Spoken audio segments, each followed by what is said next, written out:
পরকীয়ার ফল যেমন হয়।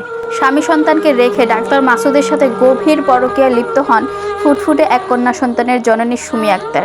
ডাক্তার মাসুদের সাথে পরকীয়া প্রেমের জানাজানি হয়ে গেলে সুমিকে ডাক্তার বলেন, স্বামীকে ডিভোর্স দিয়ে আমার কাছে চলে আসো, আমি তোমাকে বিয়ে করব। ডাক্তার সাহেবের কথা মতো স্বামীকে ডিভোর্স দিয়ে দেন সুমি।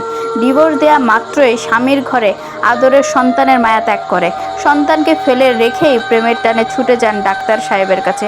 এই যেন বাংলা সিনেমার দৃশ্য চলছিল, কিন্তু সিনেমার কাহিনী তো শেষ হতে এখনও বাকি আছে। শোনেন, ডাক্তার মাসুদ পারভেজের কাছে ছুটে যেতে ঘটনা মোড় নেয় অন্যদিকে। সে বলতে লাগলো, তোমার আর আমার লেভেল দেখছো? আমি একজন ডাক্তার আর তুমি একজন সাধারণ সহকর্মী নার্স।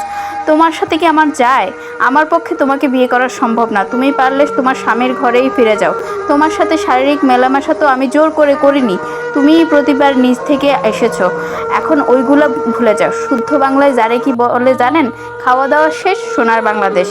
এমন বিশ্বাসঘাতকতার কষ্ট সহ্য করতে না পেরে আর কোনো কুল কাঁপে এক বুক অভিমান নিয়ে আত্মহত্যা করে না ফেরার দেশে পাড়ি জমায় সুমি।